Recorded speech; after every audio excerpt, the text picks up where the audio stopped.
felt this, I think it was like an empty feeling, an emptiness. I was like, there's something I should be doing that I'm not doing. And I didn't know what it was. So I was looking online for these people, you know, the way you look for answers out there where it probably does come from inside. And I saw this guy called Pat Divilly.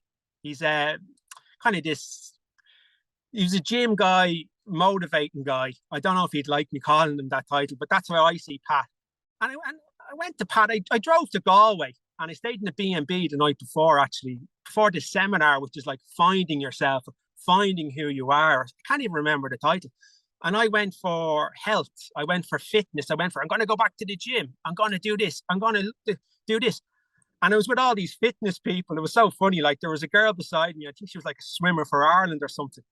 And when Pat says, what do you want to do with your life? Like, what do you think is important? And I just got my pen and like, I'm not sure who wrote it. I wrote it, obviously. I was like, I want to write. And I was like, I don't know where that came from. It was like, I never asked myself, like, what do you actually want to be doing?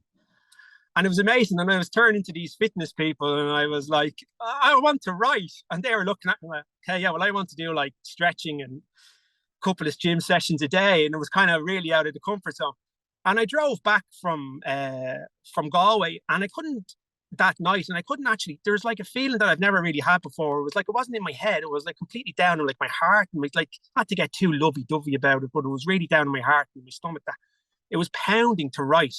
So Pat said, after this, you have to go with a feeling and book it.